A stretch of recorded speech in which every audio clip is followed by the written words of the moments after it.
Hi, I'm Kristin Davis, and I want to know, are you a Charlotte? Welcome back, everybody, to Are You a Charlotte? We are back with Bridget Moynahan, and we are going to break down the episode that she first appeared in, 20-something girls versus 30-something women. Which is kind of funny because 20-somethings and 30-somethings, they're not really that different. But apparently at the time, we really felt like they were. But now when I look back at the episode, I feel very much relating to like 50-something women and 20, like the generational divide is so great, right? Because we all remember Analog World. They don't know anything about Analog World. Like I have to say to my kids all the time, like they'll say like, what did you watch on the iPad, mommy? And I'm like, there was no iPad, children. It was black and white. There were 3 TV stations. They look at you like you are insane. Yeah. Like it's so interesting the fast-paced way that the change is happening, I guess. And then obviously the generations are very different, which is discussed a lot, but I think probably on purpose and should be discussed some more. And when I watched this, I was reminded of the fact that at the time we thought that 30-something women, first of all, were really old. Right. Which is funny because it's not old at all. But the 20-something girls, they were a bit of a mess in this episode. So this is the episode where we see you at the party. Yeah. And one of the things that I remember, and I don't even remember the names, and I don't think I should probably say them even if I could, but Samantha's a publicist, and her storyline is that she's a publicist. She has an assistant who's a terrible assistant, okay? This girl's yakking on the phone, relatively disrespectful to her boss, doesn't hang up. Samantha is like, no, I actually mean it. You need to do your job. And so this girl quits and takes Samantha's Rolodex. That was all based on real people who, if I wanted to, I could find their names and tell you, but I think I probably shouldn't. Right. I can imagine it. Do you remember? I feel like it was I know kind of who a this thing. Yeah. You do. I'm pretty sure you do. It was a real thing, and I remember like all of New York was like, but then this person who took the Rolodex did really, really well and was like kind of one of the up and comers and is now like a long-term person in the PR world. But the funny thing at the time of the storyline, because they were always stealing stuff, and trying to change it a little bit, whatever. Not that they really cared, I don't think. These young girls are a mess. They're just a terrible mess. Because as this girl who takes Samantha's Rolodex and then eventually is throwing the rodeo party where we initially meet Natasha, everything's going wrong and she doesn't know what to do and she's potentially coked up, which is also entertaining. And then Samantha has to save the day. Well, the best part about that is she introduces your young fling. Totally. To the crab guy who Anson Mountain, who we do still want to have on the podcast. I'm really sorry that sometimes I've been having some trouble getting the guys to come on. Not all of them, but like sometimes when I rewatch the episode, I kind of understand why. I mean, it's like kind of ick. And also not only, let's back up. So Charlotte has, for some reason that we don't even get into, just decided she's going to try to pretend like she's 27 in this whole episode, which I think is so funny, or 26, I can't even remember. And this is again, vague memories. I remember that we were in Far Rockaway and I was very mad personally inside me that we were not at the Hamptons because I was like, this place is sad. Okay. No offense to Far Rockaway, but it was not glamorous. It was not what you had in your mind. Not at all what I had in my mind. And we had to work hard to make those parties look nice, And the beach doesn't look like the Hamptons beach, but never mind. So we're in Far Rockaway, and I think we all had to take those 18-seater buses out. Those buses? Like it's not a bus, but like a van. Okay. 18-seater. Like we were all together. Maybe not Sarah Jessica, but everybody else. You know what I mean? It was a lot to film this episode. And it was the end of the season, too. So I think there was a lot of pressure on it. And, hold on, did I say this? Darren directed this. Okay. He wrote it and directed it, which I didn't remember that at all. Do you remember Darren as a director? Again, I was so overwhelmed. Of course. By all of it. And then like thrown, because I'm sure I didn't meet Chris until on set. Wow. Like I don't remember, but it was just like, Well, he's turned on the charm for you, and it worked. He did. Yeah. Yep. Hence my massive smile. It's amazing, though. It's perfect. It's perfect and good. Okay, we're going to back up. We're going to talk about the storyline. So, remember this Brady Bunch thing they do in the beginning? Yes. Oh Hilarious. my God. So Darren. Darren loves a little quirky thing. Yes. Just even the way they told the crabs that you had crabs, right? I know. They threw the crabs up on the table pot to eat. Yeah. It's true. That was creative. I'm really glad. Also, they did cut to my stomach, and I remember just sucking my stomach in really hard. But also, thank God they didn't put a little bug on there or something. Yeah. Oh God. But they cut to the crabs instead. So they do this very funny little Brady Bunch thing to tell the story of how we all end up at a Hampton's house, which is that this couple who we've never met or heard from have these friends, and then they're all interrelated and or breaking up and cheating on each other. A very clever little Brady Bunch thing there. I'm sure that was all Darren. Then I convinced everybody at the coffee shop that we should go and stay in this house because we're getting a good deal for the month of August, which of course back then, all the deals were good compared to now. My God. I mean, the amount of money I have paid to take my kids out to the Hamptons. Good Lord. Yes. Whoo-wee. So I convinced them all to come out to the Hamptons, and I say some crazy things like, who knows, in a year, one of us could be married, one of us could have a kid. Yeah. And they all look at me like I'm insane. Yeah. And in fact, I'm right. I'm right. Charlotte is right. In a year, people... Who's pregnant? Miranda. Oh. Remember that? It all comes to pass. With the guy from the sandwich suit? No. You don't know who Miranda has a kid with? Yes. Okay, good. Yeah. Eigenberg. Steve. Yeah. Yes. That was a great relationship. I actually like that relationship. It's a fantastic. And he's fantastic. Unbelievable. Yes. Also will not come on the podcast. I Why? have begged and cried and begged because he kind of interestingly, little bit like you in terms of doesn't watch his work, doesn't really remember things, doesn't want to pay attention to that part, hates press. And I said, it's not press, it's me. Yeah, right? sitting on a couch. Yeah, and I will protect you and trust you in all ways. But he was like, I just don't do that, you know, and I don't want anyone to be uncomfortable. So I said, okay, David, I forgive you, but imagine if he and I were on the same episode, we'd be like, I don't know. I can't remember. But it would be entertaining because you're both really watchable. So I would watch that.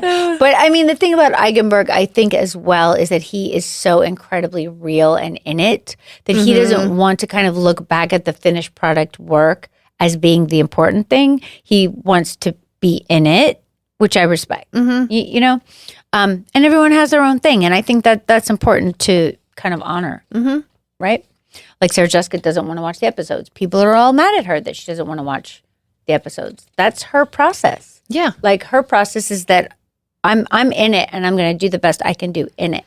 And that is kind of the end of it, right? Like yeah. In the scene. That's my job, right? Our job is not to watch ourselves necessarily. Yeah. Unless you want to watch yourself and learn from it, and then that's great. And sometimes I have had really great joy watching it with a big audience, like at a premiere. Yeah.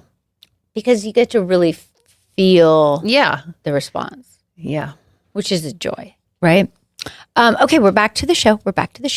So here we are. Samantha, she has this young assistant. Nina is her name.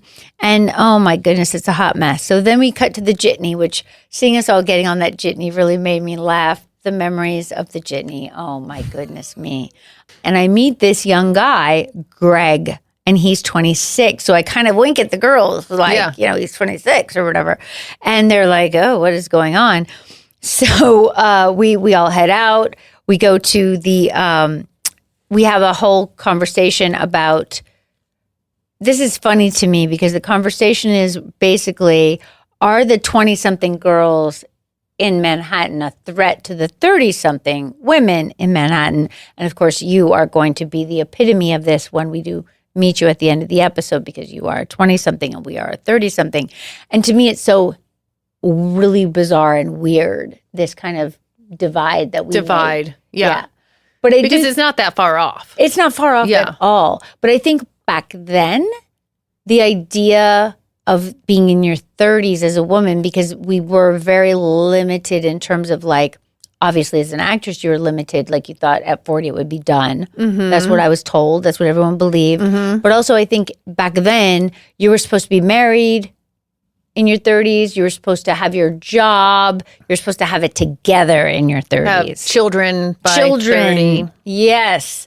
Whereas now I feel like everything's much more wide open and fluid. Like, fluid, and whatever you want to do goes. But back then, not so much. You were supposed to have your shit together by your 30s. Mm-hmm. So I think that's why the difference in terms of how we talk about it.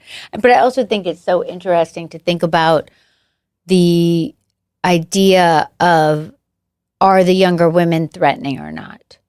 And to me, I just don't even feel like we're even remotely the same. Like, how could we even be threatened by them? Like, any guy who would like a 20-something is not going to like me. We're totally different.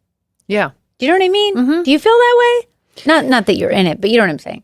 Yeah, I'm not in it. I don't know. Yeah, but I wouldn't be, I think, I don't know. It's hard to even, for me, it's hard to imagine the idea of wasting energy feeling threatened by the 20s is what I'm really saying. Mm-hmm. Right? Like, well, certainly at this age. Yeah. Right. Yeah. And I don't remember being threatened by it me neither. In my 30s either. No. But whatever. No, me neither. And I think in a lot of ways, because it is funny that certainly there's a lot of women out there who try to pretend that they're younger than they are, which is sad. But I understand why, because our society is so ageist and has been for so long. And we're trying to change it, but it's really hard to change these things, man. You know what I'm saying?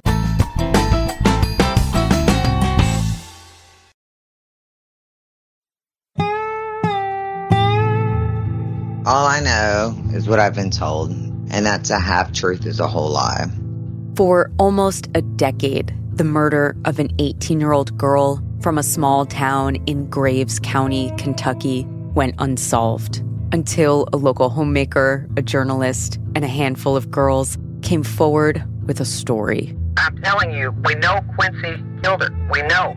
A story that law enforcement used to convict 6 people, and that got the citizen investigator on national TV. Through sheer persistence and nerve, this Kentucky housewife helped give justice to Jessica Curran. My name is Maggie Freeling. I'm a Pulitzer Prize-winning journalist, producer, and I wouldn't be here if the truth were that easy to find. I did not know her, and I did not kill her, or rape, or burn, or any of that other stuff that y'all said. They literally made me say that I took a match and struck and threw it on her. They made me say that I poured gas on her. From Lava for Good, this is Graves County, a show about just how far our legal system will go in order to find someone to blame. America, y'all better wake the hell up. Bad things happen to good people in small towns. Listen to Graves County in the Bone Valley feed on the iHeartRadio app, Apple Podcasts, or wherever you get your podcasts. And to binge the entire season ad-free, subscribe to Lava for Good Plus on Apple Podcasts.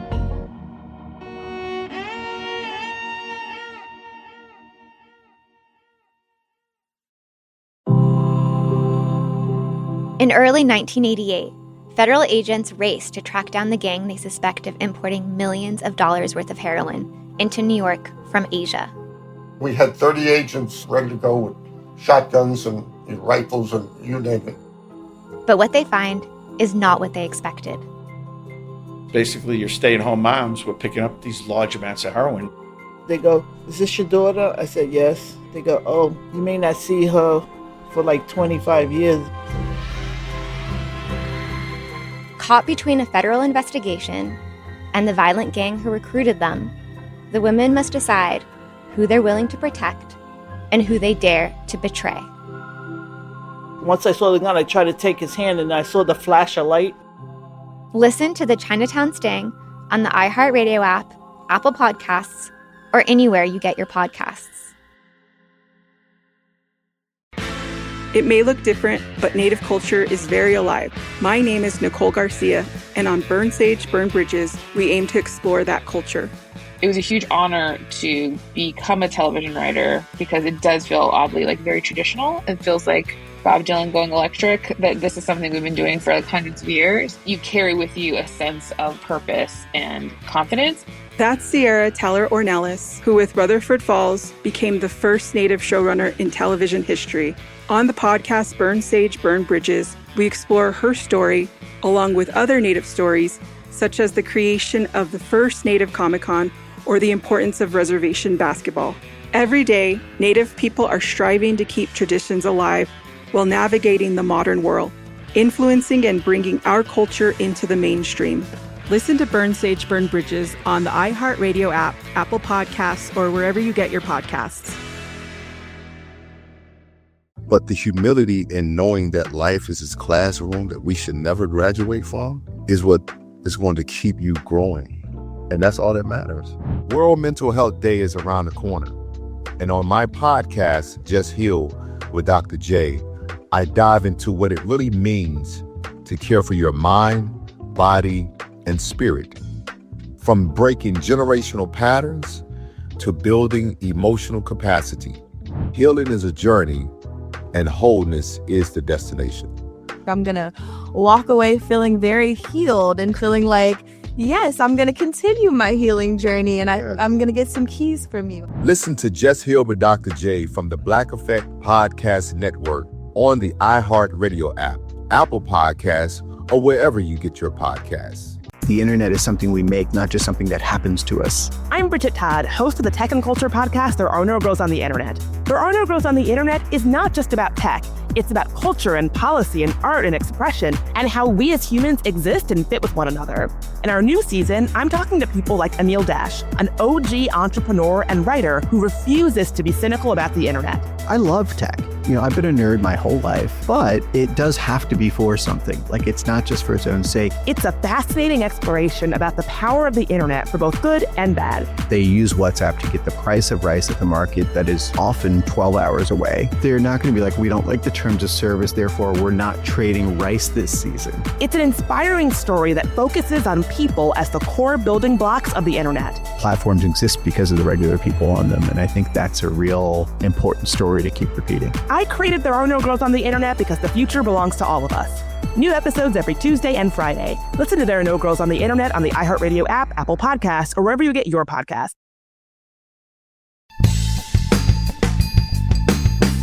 So I have this whole thing with this young guy who has like floppy hair, which is so funny, where I'm going to try to pretend like I'm in my 20s. Really embarrassing. But I also remember he would just throw me. He was just throwing me when we're in the beach. I know. I saw that. Oh my God. And you could hear me just squealing in the background through that whole scene. Because I think they just told him like, throw her around. Yeah. And I was like, oh God, what is happening? But it was so genius because like, he was like wrestling a football and you were like, I'm going to be 26. I'm going to be 26. I'm going to be 26. Right. And I give him a high five. Like, yeah. Oh my God. It was God. so great. I mean, it's very much like how it is now. I have a 14-year-old, right? And they have all the crazy words, skibbity, whatever, blah, blah, blah. I don't know that one. Oh, Lord have mercy. And my daughter told me the other day, like, Mom, don't try. Yeah. Yeah. Like, okay, thank you. Thank you. Yes. I have permission not to try. I'm so glad because they have a whole vocabulary. And if it comes out of your mouth, it just doesn't work. It's mortifying. Mm-hmm. It's fully mortifying. Right. It's fully mortifying. But at this point, Charlotte can just barely pull it off. Though, of course, the girls are like, oh, God, why is she even trying? And she pays the price by getting crabs, which I think is totally appropriate and fine. So then Carrie meets this guy. He's a doctor. He's good on paper. You can tell it's not going to work. Mm-hmm. It's so funny to me to watch that storyline. I mean, it is kind of sweet in a way, like in the absence of Big, that she's trying with like kind of appropriate choices. Yes. You know, he's a doctor. He's very polite. But none of the zhuzh. No zhuzh. No spark. Nothing. Mm-mm. Nothing at all. They walk down the beach. You know, Carrie's fascinating. But that's all I thought. She's so out of his league. Yes. Thank you for saying it. That's well put. That's well put. I think that's an interesting thing too. Like when I look back there's a lot of analysis of Big and Carrie, right? And I tried to get Sarah Jessica to analyze it when she came on the podcast, and she doesn't really want to. She did have a very interesting perspective about him, which I thought was interesting and unusual in terms of like who raised him and how he was raised and why he is the way that he is and the generation that he was a part of, which does totally make sense. But then I said, why did she put up with so much from him? Because she really does. And she said he was just her person, which I think is the way it is. You know what I mean? What was the age difference? The age difference of them is like 10 years, I want to say. On Mr. screen? Big, I mean, I'd have to Carrie, really analyze it. And then that means it was 20 years between, or yeah, which I don't 10, think we 15. ever even mentioned. Yeah, you had a little age range situation going on there. There was age range situation. I know, but it was so incredibly common and not thought of twice that a man like that would marry a girl who was 25. No. That was just Yeah. totally normal and expected. I would actually say expected. Yeah. Carrie was unexpected because she was complicated. She was 30-something. She was hot. Yeah. You know what I mean? You're cool and hot in a whole different way. You're desirable in a whole different way. You know what I'm saying? But that's what I love about the contrast. And that's why you were so perfect. But I want to talk about something that's not in this episode because you're here. And I would be remiss if we do not talk about the falling down the stairs and the tooth. I rewatched that episode and it made, I was shocked. I know, I was shocked as well. Yeah, it really made me jump. It made me jump and hurt. And then her helping. I know, and you're trying Natasha. to lock the door. I locked the door. You locked the door so she can't get in the cab. I know.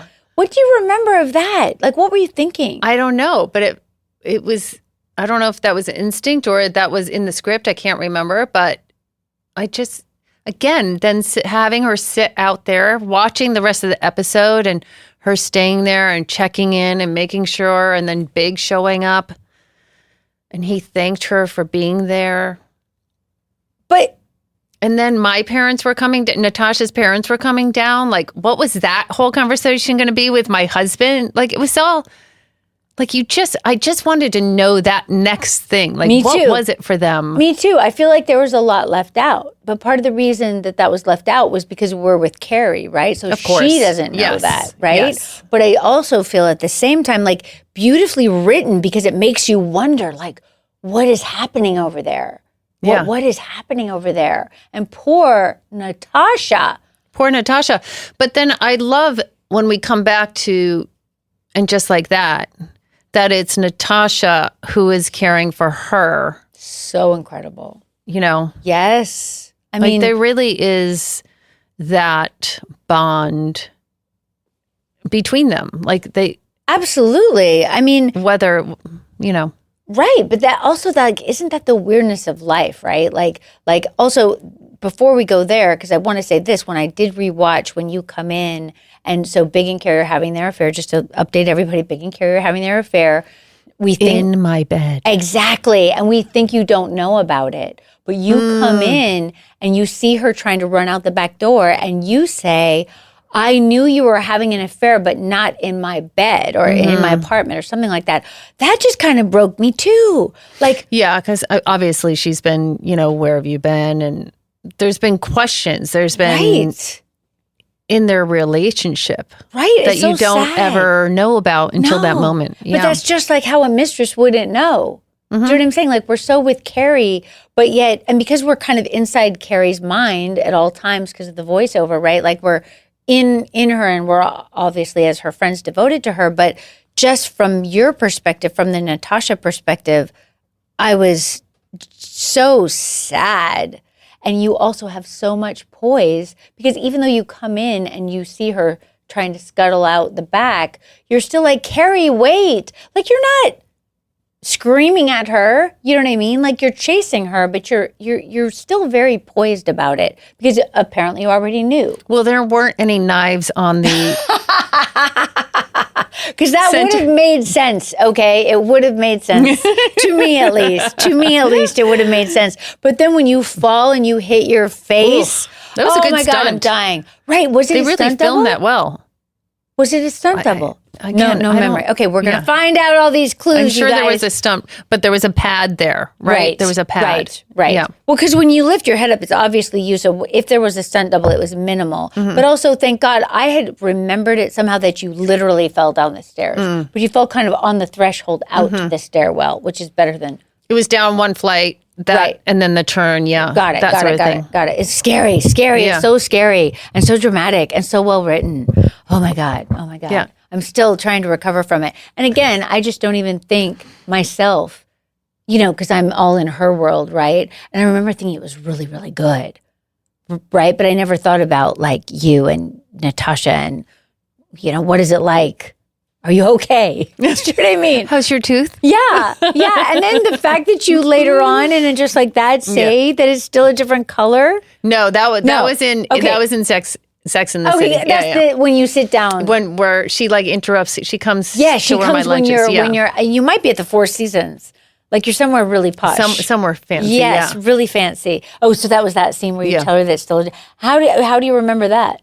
Did you like that? Were you happy about that scene? Oh, I think so. Yeah. Well, I think it's also the only scene I had multiple lines. Which is so incredible. Otherwise, it's look just at like the mark she's you over made. there. Yeah. Right. There were episodes I had no lines, I'm sure. Unbelievable. Yeah. So unbelievable. That was nerve-wracking. Suddenly I had to string sentences together. Could I do it? Or could I not? I don't know. Oh my God. You weren't actually thinking that. No. Did you, so you were modeling, then you were going on all the auditions. You really wanted to act because modeling was not fulfilling. This is what I'm getting, right? Very successful, but, wanted more. Right. Did you go to acting class? Yes. Did you go to acting class before or did you have a coach?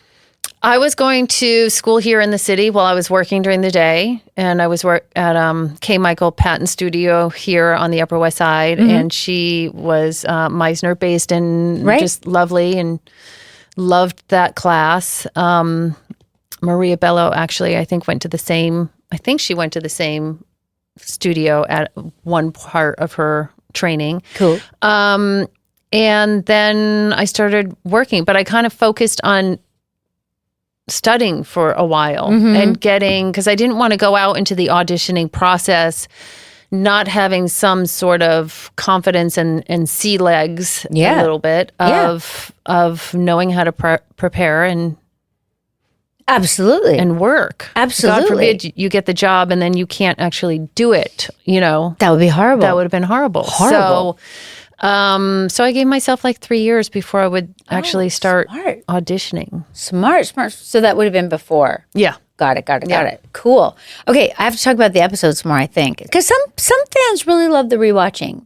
Of course they do. It's so great. It's interesting, yeah. It's an interesting way to relive the episodes, and I guess people watch them over and over, which is so cool. And it's so great now because also there's a lot of our generation who were in it or were watching it for the first time. Yeah. Whose children are now, teenagers. Bizarre. Watching it. I know it. My 14-year-old has not Mm-hmm. seen it yet, but all of her friends have, which is interesting. And she wants to know when I will let her see it. And I just can't get my mind around it. Do you know what I mean? I just can't. It's weird for me to think about her watching it, I want her to watch it. I'm just not quite ready yet.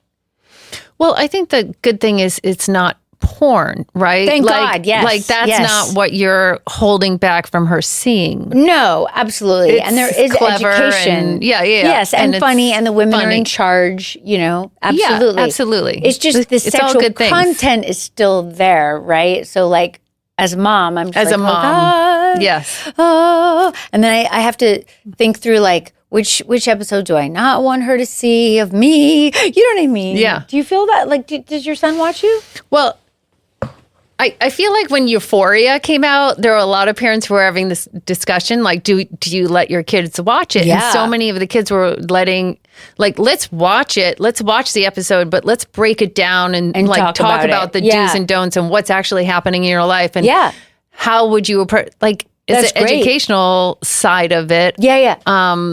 As a mom. Yeah. that you could be having.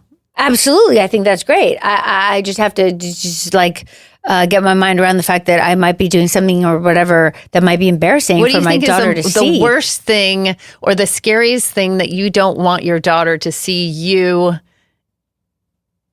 do, say, in the position of? Such a good question, Bridget. I don't even know. I mean, luckily I play Charlotte, You're right? Charlotte. Right. So it's not that bad that I can think of. I think it's more of like just this frankness of the conversation, right? From across the board. Across the board. Yeah. Like Samantha, comes to mind. And the thing that's great about Samantha certainly as a conversational tool with your children is that she is so sex positive and not judgmental and fully empowered in what she wants, and it's so rare to find these women characters who are this way. So I love that perspective as like, look at, she does what she wants. She's unapologetic about it. Like that's something that as a young person, I would have loved to see. Yeah. Right? I mean, there are just so many weird things. This is what comes to mind. It's so not anything to be embarrassed about, but I do so many silly things. Like there's a scene, I don't think we've rewatched it yet, where for some reason someone tells me that I need to look at my private parts in a mirror. And I look at my private parts in a mirror and I fall off the bed. Okay, yeah. It's like so silly. So that would be great, honey. So when you do that, make sure you're holding on to something stable and maybe have a crash pad on the floor prior to checking yourself out. Totally. So good. There's nothing that I don't stand by. Do you know what I mean? Yeah. But it's also just like embarrassing kind of. I mean, in general, I don't show my kids my acting. Yeah. People are always asking me if I do. And I'm like, why would I? It's so weird. Yeah. I mean, I have movies like The Shaggy Dog that I did that I could totally show them, but it just seems strange. Like I want them to think of me as their mom. Yeah. I don't need them to see Agreed. the public thing. But when we did go back to do And Just Like That, because it had been COVID, my son is only 7 now, so he doesn't remember, the heyday. And Gemma wasn't here for the heyday either, my 14-year-old. But she knows everybody and knows about it, intellectually knows about it. But they put us on that building. Oh. On Sunset. And on the buses. So the buses would drive by, and Wilson, who's 7, he'd say, "Mommy, there's you and your friends." That's so cute. I was like, yes, there we are. So he has like a odd idea of what it is, without knowing the details. And then he really loves craft services. That's his other thing. Yes, of course. Yes. Mommy gets good lunch. She gets a lot of snacks at work. I'm like, yes. Yes.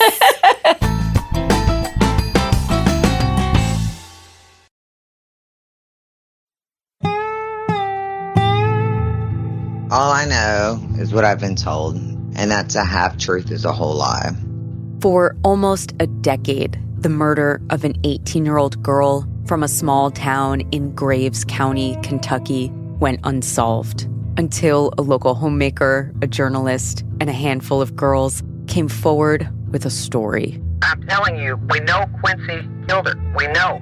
A story that law enforcement used to convict 6 people, and that got the citizen investigator on national TV. Through sheer persistence and nerve, this Kentucky housewife helped give justice to Jessica Curran. My name is Maggie Freeling. I'm a Pulitzer Prize-winning journalist, producer, and I wouldn't be here if the truth were that easy to find. I did not know her, and I did not kill her, or rape, or burn, or any of that other stuff that y'all said. They literally made me say that I took a match and struck and threw it on her. They made me say that I poured gas on her. From Lava for Good, this is Graves County, a show about just how far our legal system will go in order to find someone to blame. America, y'all better wake the hell up. Bad things happens to good people in small towns. Listen to Graves County in the Bone Valley feed on the iHeartRadio app, Apple Podcasts, or wherever you get your podcasts. And to binge the entire season ad-free, subscribe to Lava for Good Plus on Apple Podcasts.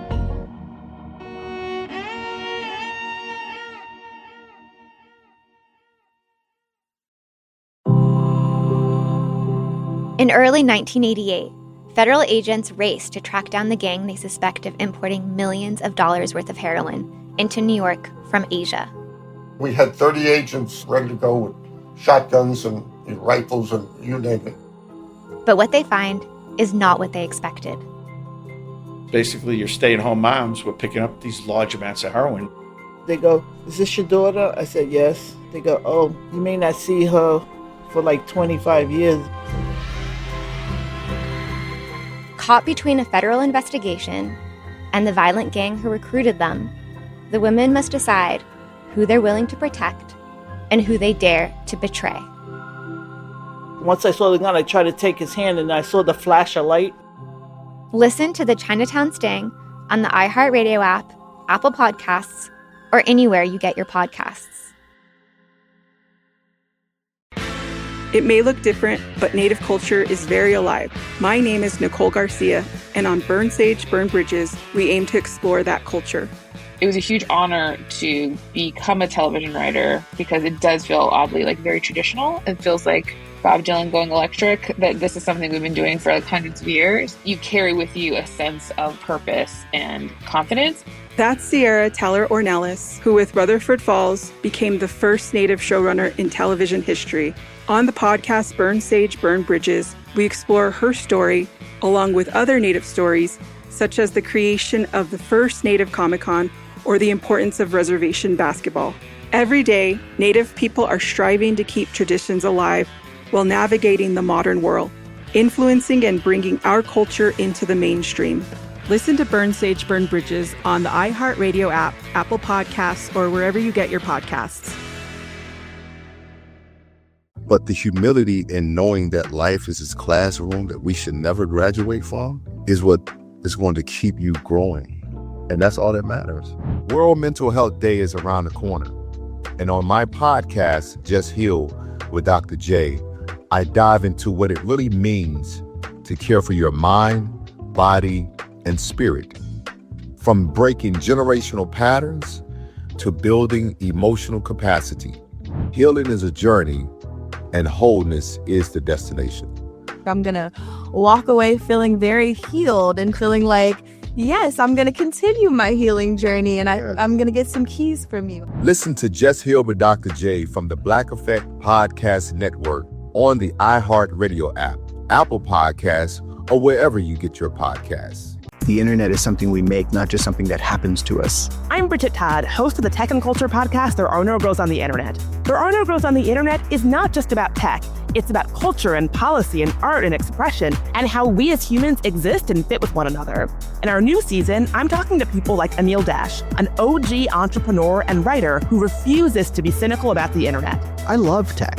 I've been a nerd my whole life, but it does have to be for something. Like, it's not just for its own sake. It's a fascinating exploration about the power of the internet for both good and bad. They use WhatsApp to get the price of rice at the market that is often 12 hours away. They're not going to be like, we don't like the terms of service, therefore we're not trading rice this season. It's an inspiring story that focuses on people as the core building blocks of the internet. Platforms exist because of the regular people on them, and I think that's a real important story to keep repeating. I created There Are No Girls on the Internet because the future belongs to all of us.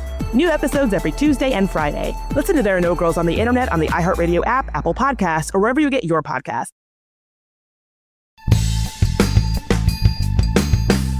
Okay. Wait. One of the most adorable parts of this whole episode is that they have Carrie looking through an album of her 20s, and there's an actual picture of her kissing Matthew Broderick in it, but they have their heads turned, and you can't tell that that's her. And I know that I can't remember when that moment was happening. She goes back. So they go to the Hamptons on the weekend, and then she goes back to her apartment, and she's thinking about what she was like in her 20s, because we have this whole counterpoint of the 20-somethings, right? And she's got a big photo album, old-fashioned photo album with the hard... The stick, you're peeling it back. Mm-hmm. Exactly. And it's really sweet. And there's a picture of her and Matthew. That's cute. I know. And I was like, oh, and she kind of, at one point, she There's also some kind of funny, she's got her big puffy 80s hair. There's some funny, embarrassing pictures, and she puts her hand over them like, I'm so embarrassed. It's really cute, and so her, in the olden days, we would have done things like that and not realize they were going to live forever. Yeah. So oh my God, we forgot about the fact that Carrie gets a groupie / assistant in this episode, this writer who she meets, who says, who's never had sex. Yes. Yeah. Which is also so strange and interesting. And you can see Carrie's face just like, what? And it also reminded me of the great generational divide now sometimes, where I sometimes feel this way with younger women when they say like, what do you mean feminism? And I'm like, what do you mean? What do you mean feminism? Like, do you not know that you are benefiting from feminism? Like, really? Has that word taken on so much weight in a bad way, like that you can't embrace it? That's crazy. Well, yes. Yeah, I mean, I guess the wheels are turning. The wheels are turning, and I'm afraid I'll say something I get it. Yeah, I get it. It's hard. It's a hard one to talk about. But do you know what I'm saying? Yes. So, I'm way out of order.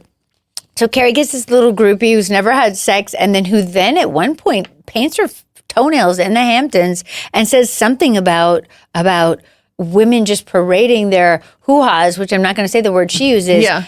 And how gross it is. And you can just see Carrie like, this is really weird. And this girl is not in the place she should be. But also, in my mind, the thing that I see when I see her, she wants to be a writer, right? And she's hoping that if she's around Carrie, that it's going to rub off her. And she goes to a book party with her. And, she's a climber, Yeah.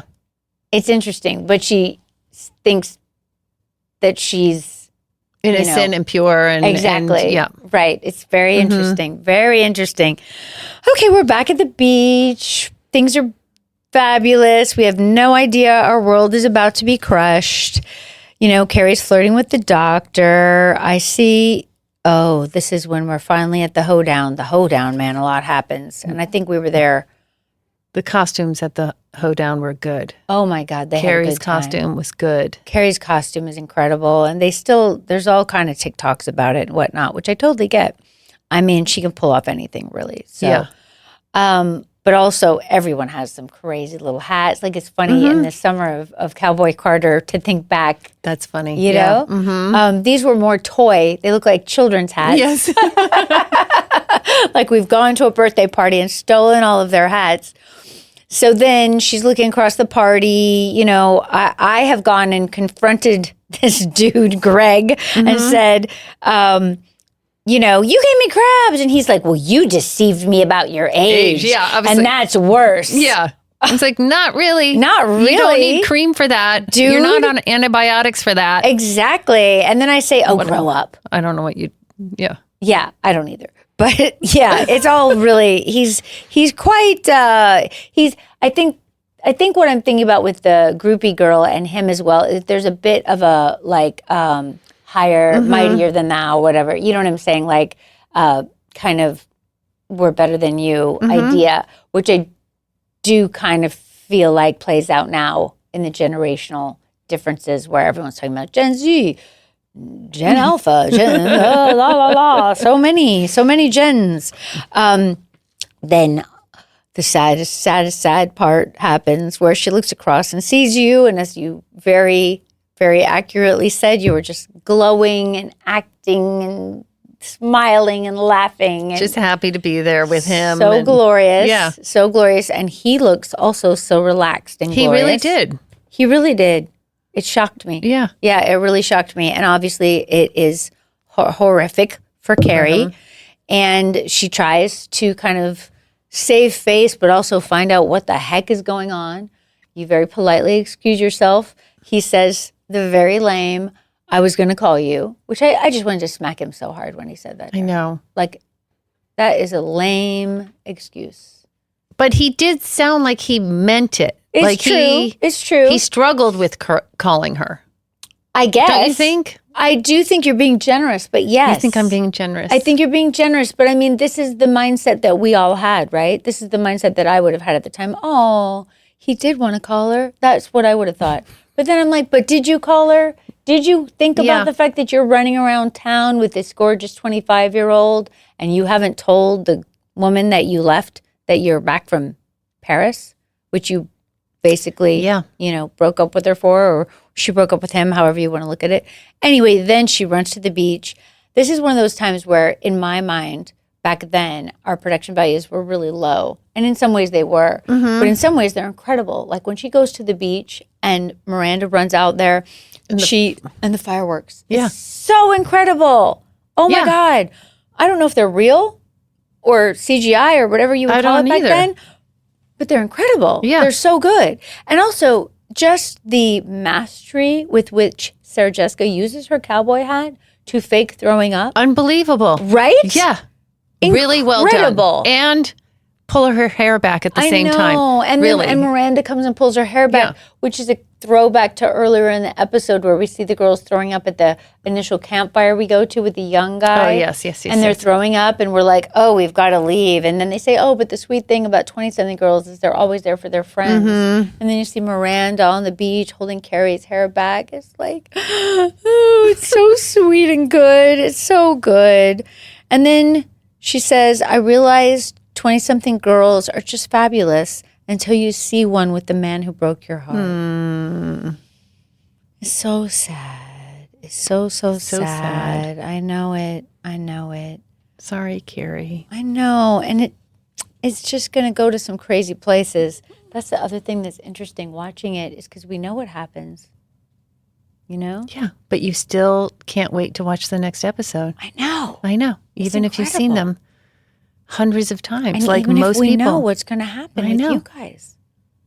I know, but also the little details are so good that, like, even if you remember the big picture things, you forget all these tiny little details, which are just so excellent. It's like everybody, costume, props. Costumes, Costume, props, everybody. So let's just talk about, and just like that really quick. Michael Patrick calls you, says, hey, can I pitch you something, Bridget? You're like, yeah. And then when you came, it was right after COVID, had you gone back to work already on Blue Bloods or? Yes. Oh, got it. So we had to just borrow you from them. And you had to come spend the day with us, a couple days. I think it was in the summer. So I think, it was. I think that I was on hiatus. Mm-hmm. And then I was going back to work literally like the next week after I shot with you, probably the same week. Mm-hmm. And was it, like for us coming back, it was the same but very different. Mm-hmm. How did you feel coming back after all the time? It felt very much the same. Like for me, my first scene I shot with you guys, maybe it was the outdoor one, getting out of the car. I don't remember. But I remember being upstairs in some window and you guys were walking across the street, across the street together and looking up. And I just remember thinking, oh my gosh, I'm so happy to be back here. Aww. And you guys were so perfectly dressed and the energy and the friendships. So I got to see it from way up here, but I saw the crowds on the streets on either end, and it was COVID, right? Yeah. And I think that that show coming back, you guys on the street in those outfits, just revived this city and neighborhood. Like, life is coming back to normal almost. Definitely. And that was what the show was going to do. Yeah, it felt on so air. incredible. Like it just felt we didn't know we were missing this, but we needed this. It's true. It's jolt true. of energy. And I think just all of us, no one could work, right? So it was like the crews couldn't work, the entire industry. We were back. Like you were. Yeah, we had a great we were back right away. Oh, good. Probably if we finished in that March, of COVID, that first year, we were back on working in October. That's amazing. Yeah. And we just, That's so great. Yeah. Cynthia had started Gilded Age a little bit before us, but they had to do some crazy things. Like they had these bubbles that they would put them in before action. We never got the bubbles. Yeah, I don't know what was happening, but I mean, I think there was so much unknown, right? So people were worried and whatnot. And I remember the masks, and you'd wear the mask till the end, and then take them off, and then you have marks on your face, and you have to get the blood back in your face. But we were just so happy to be working. Yeah, it was so amazing to be working and to be working together. I would work with them forever if I could. Yeah, it's just been an incredible joy. And yes, thank you. Wait. Oh, what's left, Bridget? Yeah, are you a Charlotte? Wait, I have to answer this question. I'm ish. Okay, I feel like I'm Charlotte-ish. No pressure. You don't have to be. Oh, no. Okay. I think I have ish. I think in life you do. Yeah. I mean, if I may be so presumptuous. Yeah. I mean, you're certainly grounded, family-oriented, loyal, believe in love. Yeah. You are... all of those. Committed. I think Charlotte is a bit more of a people pleaser than I am. Well, good for you then that you're not. Yeah. Because that's one of her worst qualities. Okay, good. I don't know. Look, I love her, so I'm not going to rail on her. But, people pleasing is exhausting and not really great for your health. It's a lot of work. A lot of work, man. A lot of work. Yeah. But, I feel like your own, and I think people, I feel like, and tell me if I'm wrong, you're part in Blue Bloods in some ways, showed people your kind of more your real self in certain ways in terms of the grounded Bridget, because you're so glamorous looking. Yeah, and it really was a nice fit as far as, Irish Catholic, that kind of family. I grew up in a lot of those elements. Right. And I learned a lot from that character. But yeah. Yeah. Yeah. But I mean, I don't know. Yeah, I don't know. Some people will say to me I'm part Charlotte, part Carrie, or whatever. You know what I'm saying? Which is probably true for myself. I'm not all Charlotte, thank goodness. Yeah. Right? But I do. It's fun to think about. It is fun to think about. Yeah. I'm happy I got to come back and hang out with you. So happy. I mean, and I feel like there's a lot more coming. Even though, as you said, you have very little screen time. But I would love to have you back for that conversation when you do finally talk to Carrie. I don't know if you're free, but you know what I'm saying? I'm free. Because that's so good. And I also feel like the way that this lives in people's imaginations, partly because you were so much discussed, but also because the whole storyline is so complicated and we were so much on Carrie's side, but is that actually where we should have been? Right. I don't think so. I know. It's really interesting to me. And the fact that people would be upset with you because you were in the way or ruining Big and Carrie. Oh my gosh. I know. I know. Somebody just said to me, I used to be all Carrie, but now I'm all Natasha because of their age difference. Yeah. She became older, she became more pro Natasha. Absolutely. And probably more understanding of what Natasha was going through. Yeah. Which that's the joy of the show, is that as you age, you might have different perspectives on the storylines, on the characters, all of those things. I know. You're a joy. So happy to be here. Thank you for being here. Yay! I'll come back if you have me. Please. There you go. Are you kidding me?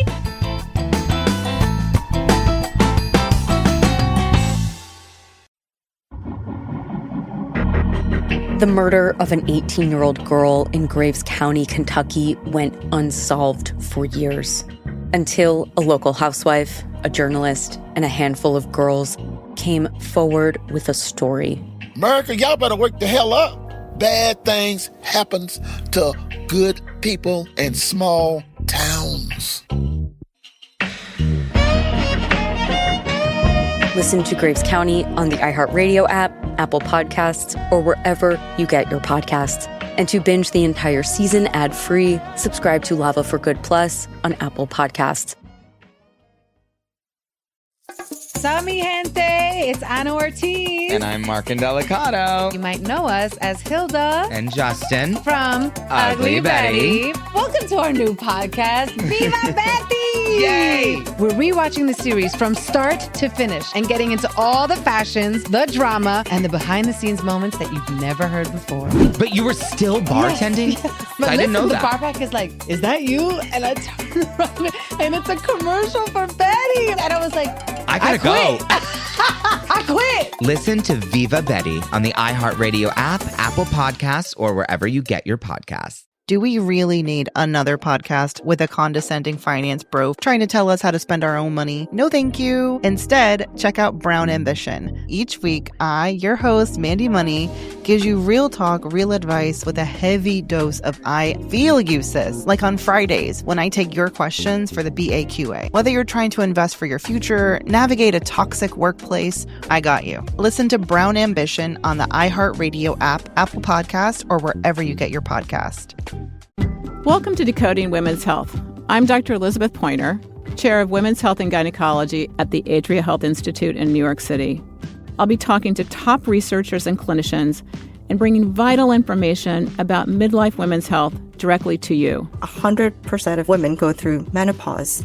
Even if it's natural, why should we suffer through it? Listen to Decoding Women's Health with Dr. Elizabeth Pointer on the iHeartRadio app, Apple Podcasts, or wherever you get your podcasts. In early 1988, federal agents raced to track down the gang they suspect of importing millions of dollars worth of heroin into New York from Asia. Had 30 agents ready to go with shotguns and rifles and you name it. 5, 6 white people pushed me in the car. I'm going, what the hell? Basically, your stay-at-home moms were picking up these large amounts of heroin. All you gotta do is receive the package. Don't have to open it, just accept it.